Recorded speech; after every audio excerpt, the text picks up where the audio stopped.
14 फरवरी को गोवा विधानसभा की 40 सीट के लिए वोट डाले जाने हैं, जहां सीधा मुकाबला भाजपा और कांग्रेस का होने वाला है। लेकिन तृणमूल कांग्रेस और आम आदमी पार्टी चुनाव मैदान में उतरने से कांग्रेस मुश्किल में घिरी नजर आ रही है। कांग्रेस के प्रवक्ता रणदीप सुरजेवाला ने एंटी बीजेपी वोटों के बंटवारे को रोकने के लिए टीएमसी से अपील की है कि वो अपना संकोच दूर रखकर गोवा में कांग्रेस के प्रत्याशियों की मदद करे। Is symbolical of where tourism goes.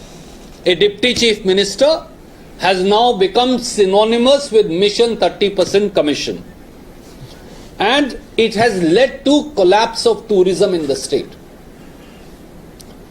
May I also ask today from the Bharatiya Janata Party through my friends of the media, where is the amphibian vehicle project that Congress party had conceived?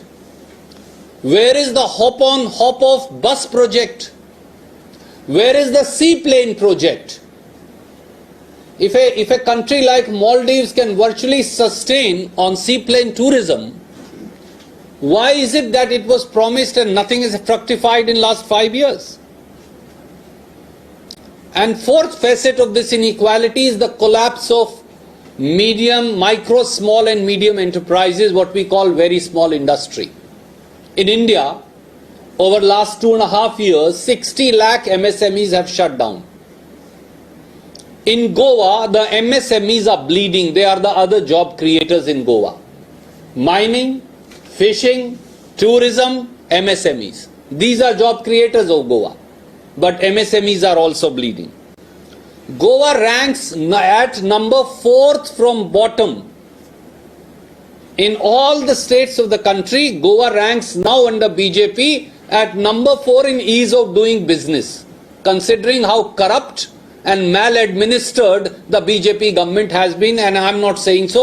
This is the certificate given to Pramod Sawant government, BJP government by Narendra Modi.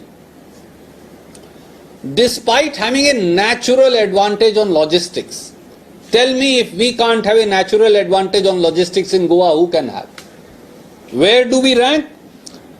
BJP ruled Goa now ranks at last place in India.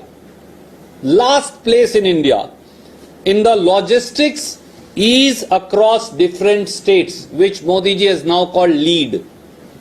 This is their data. Goa is at number last while it should be at number 1. आदरणीय मित्र, Bharatiya Janata party ने double engine सरकार की बजाय गोवा को trouble engine सरकार दी है, क्योंकि Bharatiya Janata party की सरकार भ्रष्टाचार और खरीद फरोख्त से बनाई हुई सरकार है। इसीलिए शायद अमित शाह जी ने इसे गोल्डन गूस कह दिया, गूस कहना भूल गए। यानी एक ऐसी मुर्गी जहां से वो अंडे निकाल रहे हैं, लूट रहे हैं दोनों हाथों से गोवा को। जब इसे 4 आईज या 4 आई की हम संज्ञा देते हैं तो वो हैं असमानता, अन्याय, आय के अंदर भिन्नता और महंगाई। भारतीय जनता पार्टी ये चारों लेकर आई। वो बात हो टूरिज्म सेक्टर की, वो बात हो माइनिंग सेक्टर की, वो बात हो हमारे मछुआरे भाइयों और फिशिंग इंडस्ट्री की, वो बात हो लघु और छोटे उद्योगों की, वो बात हो महंगाई की। हर तरह से भारतीय जनता पार्टी की सरकार ने गोवा को धोखा दिया है, क्योंकि ये सरकार सर के बाल से पांव के नाखून तक भ्रष्टाचार में डूबी है। ये हम नहीं कह रहे, इनके खुद के गवर्नर सत्यपाल मलिक इन्हें ये सर्टिफिकेट भ्रष्टाचार का देकर गए हैं। और उसके बाद लोक आयुक्त प्रफुल्ला मिश्रा जी, उन्होंने एक अंग्रेजी का वर्ड कहा जब उन्होंने 4 छोड़ा, I am disenchanted, he said. 20 report दी, एक पर कार्रवाई नहीं हुई, क्योंकि जब भ्रष्टाचारी सत्ता के सिंहासन पर बैठे हों तो न्याय कौन करेगा? बात इतनी है।